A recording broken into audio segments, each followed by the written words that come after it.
Market में एक time ऐसा भी था जब ज्यादातर लोग एफडीज में इन्वेस्टमेंट करते थे, क्योंकि एफडीज के जो रिटर्न्स थे वो बहुत ही ज्यादा थे। अगर मैं पहले की बात करूं तो पहले एफडीज में इतने इंटरेस्ट मिलते थे कि उन इंटरेस्ट से आप इन्फ्लेशन को बीट कर सकते थे। लेकिन अगर मैं अभी की बात करूं तो अगर आप एफडी में इन्वेस्टमेंट करते हैं तो आपको 5 to 6% के रिटर्न मिलेंगे, और मैक्स टू मैक्स रिटर्न मिल गए तो 7% के आसपास। आपको बल्क में इन्वेस्टमेंट करना पड़ेगा और आपको कम से कम 3 साल के लिए तो इन्वेस्टमेंट करना पड़ेगा। बहुत सारे बैंक आपको ऐसा ऑफर देगी कि अगर आप 5 साल के लिए इन्वेस्टमेंट करते हैं तो आपको 6.7% तक के इंटरेस्ट ऑफर करते हैं। लेकिन एक बात तो पक्की हो गई है कि आजकल के टाइम पीरियड में हम लोग अगर एफडीज में इन्वेस्टमेंट करते हैं तब यहाँ पर हम लोगों को बहुत ही कम रिटर्न्स कमाने को मिलते हैं। तो आज के इस वीडियो में आपको ऐसे ऑप्शंस के बारे में बताने वाला हूं जिसका इस्तेमाल आप एफडी के अल्टरनेट के तौर पर कर सकते हैं। मतलब अगर आप एफडीज में इन्वेस्टमेंट करते हैं तो आपको वहां पर इन्वेस्टमेंट नहीं करना है और आप इन इन्वेस्टमेंट ऑप्शन को भी कंसिडर कर सकते हैं। तो हमेशा की तरह आज का वीडियो भी इंपॉर्टेंट होने वाला है, तो आज के इस वीडियो को शुरू से लेकर एंड तक देखना, किसी भी पार्ट को स्किप मत करना। और अगर आप इस चैनल पर नए हो तो सबसे पहले इस वीडियो को लाइक करो और इस चैनल को सब्सक्राइब करो। ऑप्शन नंबर 1 जहां पर आपको डेफिनेटली इन्वेस्टमेंट करना चाहिए वो है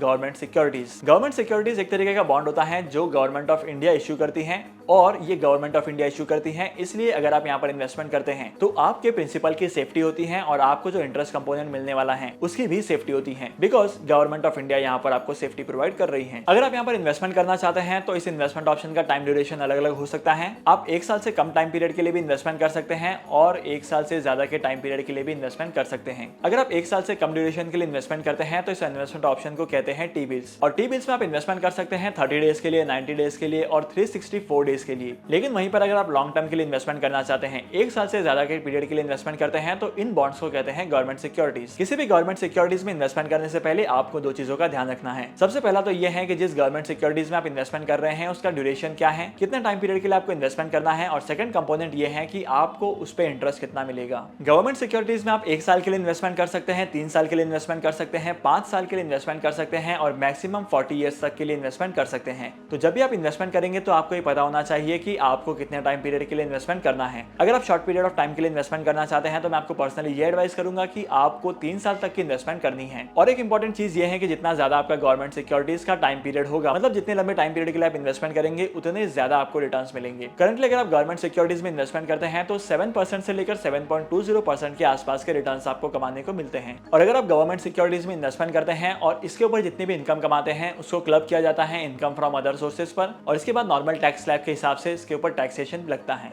गवर्नमेंट सिक्योरिटीज में इन्वेस्टमेंट करने के 2 ऑप्शन है। सबसे पहले आप आपके ट्रेडिंग प्लेटफॉर्म से इन्वेस्टमेंट कर सकते हैं, और सेकंड ऑप्शन यहाँ पर यह है कि आप आरबीआई रेगुलेटर की वेबसाइट पर जा सकते हैं, अपने आप को रजिस्टर कर सकते हैं और इन सारे ऑप्शंस पे इन्वेस्टमेंट करना स्टार्ट कर सकते हैं। सेकंड ऑप्शन जहां पर आपको इन्वेस्टमेंट करना चाहिए वो है कॉर्पोरेट बॉन्ड्स। जब भी किसी कंपनी को फाइनेंस की रिक्वायरमेंट होती है तो कंपनी बहुत सारे तरीके से फंड्स रेज करती है, उसमें से एक तरीका है कॉर्पोरेट बॉन्ड्स का।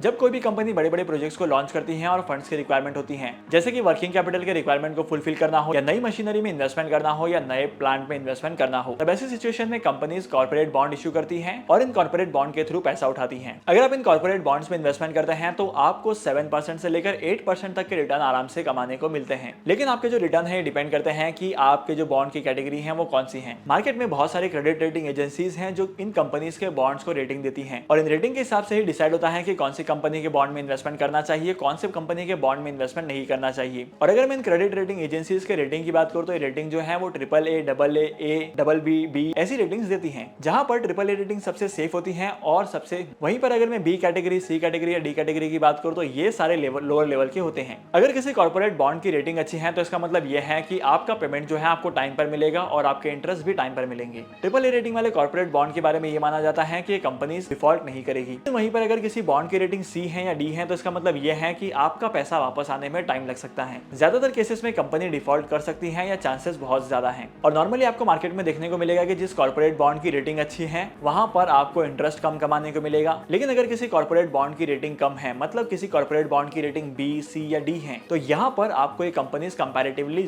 ज्यादा इंटरेस्ट रेट ऑफर करते हैं। तो जब भी आप इन्वेस्टमेंट करेंगे तो आपको ध्यान रखना है कि कौन सी कंपनी के शेयर में इन्वेस्टमेंट करना है। और जब भी आप कॉर्पोरेट बॉन्ड में इन्वेस्टमेंट करेंगे तो आपको ध्यान रखना है कि जितनी अच्छी रेटिंग होगी उतना अच्छा आपको रिटर्न मिलेगा। और तीसरा ऑप्शन है floating rate saving bonds. Basically ये बॉन्ड्स होते हैं वो reserve bank of India issue करती हैं और अपने फाइनेंसिंग की एक्टिविटी को फुलफिल करती हैं। और अगर मैं रिटर्न्स की बात करूं तो यहाँ पर आपको नेशनल सेविंग सर्टिफिकेट से 0.35 बेसिस पॉइंट्स के रिटर्न ज्यादा मिलते हैं। लेट्स से अगर नेशनल सेविंग सर्टिफिकेट की इंटरेस्ट रेट है 6.8% की, और अगर आप फ्लोटिंग रेट सेविंग बॉन्ड में इन्वेस्टमेंट करते हैं तो यहाँ पर आपको 6.8% प्लस 0.35% के रिटर्न मिलते हैं, विच इज 7.15%। और यहाँ पर आप जितने भी इनकम कमाते हैं उसके ऊपर नॉर्मल टैक्स स्लैब के हिसाब से आपका टैक्स कटता है। अगर आप इन सारे इन्वेस्टमेंट ऑप्शन में इन्वेस्टमेंट करना चाहते हैं एक ही जगह से, तो आप आरबीआई की रिटेल डायरेक्ट वेबसाइट का इस्तेमाल कर सकते हैं। आरबीआई रिटेल डायरेक्ट की वेबसाइट पर जाकर आप गवर्नमेंट सिक्योरिटीज में इन्वेस्टमेंट कर सकते हैं, कॉर्पोरेट बॉन्ड्स में इन्वेस्टमेंट कर सकते हैं, और इसी के साथ साथ यहाँ पर आप अलग अलग तरीके के बॉन्ड्स में इन्वेस्टमेंट कर सकते हैं, और यहाँ पर आपको एफडी के कंपैरिजन में अच्छे खासे रिटर्न कमाने को मिलेंगे। अगर आपको आज की इस वीडियो का कंटेंट वैल्यूएबल लगा हो तो इस वीडियो को लाइक करना, और ऐसे ही कंटेंट के लिए मेरे यूट्यूब और फेसबुक के चैनल को फॉलो करना। तो फिर मिलते हैं अगली वीडियो में नए टॉपिक के साथ, एक इंटरेस्टिंग टॉपिक के साथ। तब तक के लिए signing off, happy investing and good bye.